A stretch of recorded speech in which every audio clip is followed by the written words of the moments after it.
Hey! Alright, this video, I kind of just wanted to talk about the similarities between Origin and the Lifehold Core. Now that I've beaten Xenoblade X, I've noticed a lot of similarities between Xenoblade X and the rest of the series. Insane, I know, it's almost as if it's part of the same series. But yeah, I just kind of wanted to go over the similarities of the Lifehold Core and Origin, and kind of just the overall theme of the will to survive throughout the whole series. So Origin and the Lifehold Core are basically the same thing. I'm kind of give like a brief overview of each and then talk about how they're similar. The Lifehold Core was brought by, also spoilers obviously, for Xenoblade 3 and kind of basically the whole series. So if that wasn't obvious enough, they're going to be spoilers for 1, 2, 3, and X. But starting off with the Lifehold Core, the information for the Lifehold Core was brought to Earth along with Elma. Elma came from somewhere, probably the Chlorian system, where she probably lived. Even though she might not be Chlorian herself, she is from the Clue system. And she brought the information of the Lifehold Core and Skells because she came to warn humanity about the war that was going to happen between the ghosts and the ganglion above Earth. So she came to Earth to warn them and gave them all these preparations so they could evacuate Earth to get ready for this war. And the Lifehold Core was created to house the consciousnesses of 20 million people and load that upon one of the arcs. In the case of Xenoblade X, it was on the White Whale, and basically set out from Earth to find a new planet. And in order to survive the treacherous and very long space travel, the Lifehold Core was created so that, hoping one day that everyone would be able to transfer their consciousnesses back into their bodies. Now, as you know, that's how we know it now, but at the time, everyone thought their souls or their consciousnesses were being ported over from their actual bodies into their mimeosomes, and hold their mimeosomes, or to hold their actual bodies in stasis, so when they did find a planet, they could finally return back to their bodies. But then it was found out at the end of the game, Elma tells us that their bodies were destroyed with Earth, and their consciousnesses were basically uploaded to the Lifehold Core like data on a computer. But Elma knew this would happen, so her and a bunch of other people, they basically brought biological material from Earth as well, so they could recreate their organic bodies, so it would have just been like they were in their bodies the whole time, or it would have been like they had their actual bodies. Even though basically a clone recreated, it's still all of the biological and organic material. But the Lifehold Core was kind of like a last stand, a last resort in order to survive the war and the space travel. And it was a safety net to ensure the survival of humanity. And for Origin was created by the two worlds of Xenoblade 1 into Melia and Nia came into contact with each other through the medium of light, and they knew about the impending re-merging of the two worlds.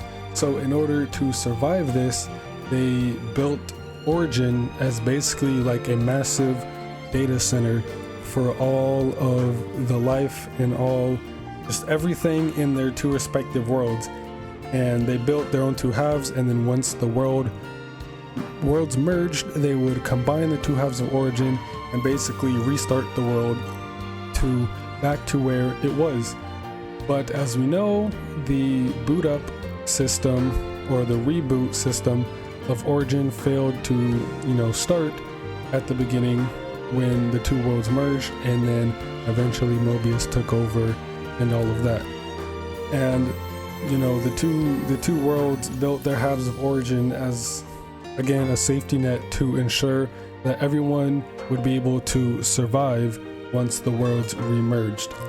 So the Lifehold Core and Origin are basically just supercomputers created in order to ensure the survival of humanity once a cataclysmic event happened. In the case of X, the Earth being destroyed, and in the case of 3, the two worlds merging. And it kind of gives this big theme overall of the will to survive, with, you know, the humans building the Lifehold Core in X, and then Origin in 3. And in Xenoblade II,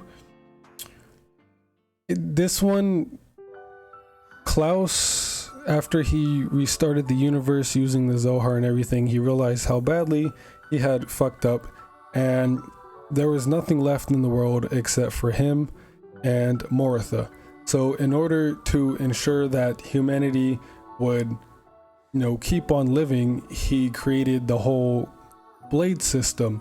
The Cloud Sea was created with a special particulate substance that would basically restore and regenerate matter, and he made core crystals basically to mimic human brain cells. He made core crystals as like artificial brain cells, or they were made from brain cells to like mimic brain cells in order to, you know, one day grow into people and bring humanity back. And that's where everyone in Allrest came from. They basically grew from these core crystals and the whole blade system, where blades would die off and then become titans, and over time they'd get bigger and bigger, and some would evolve into humans, and that's how everyone came to be. So for Xenoblade II, the will to survive and prolong humanity as long as possible, Klaus started the whole blade system in the Cloud Sea and everything.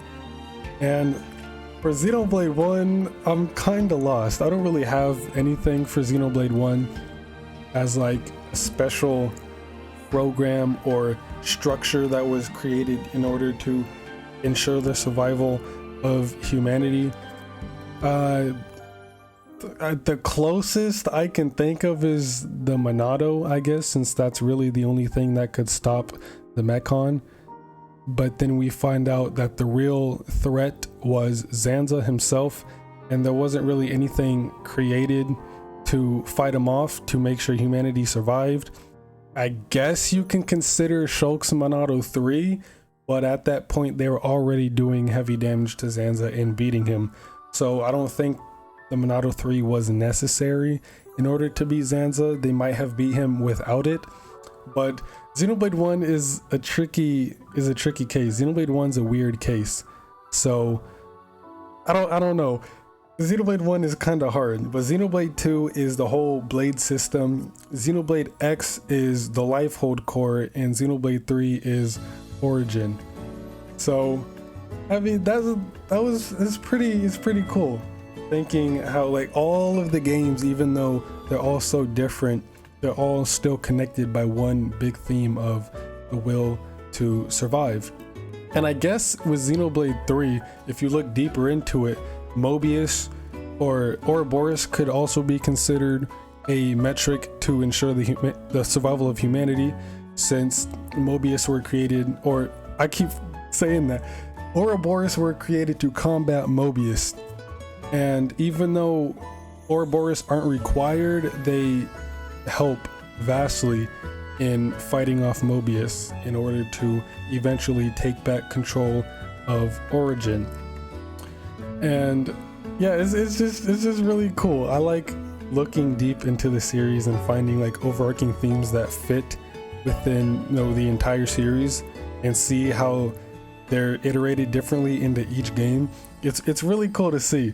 But yeah, it was just, I just wanted to make this little video going over each of the games and basically showing how they're all similar and how a certain structure or something was built or put into action to ensure the survival of humanity.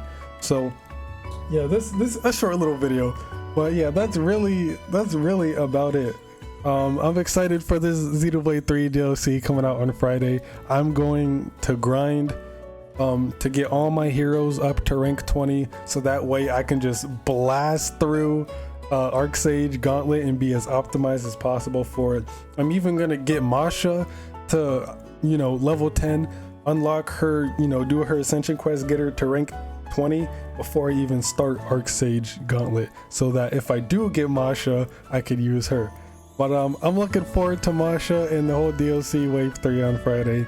But yeah, that's really about it. So as always, thanks for watching. Have a damn good day. Stay safe, be well, and play some goddamn Xenoblade.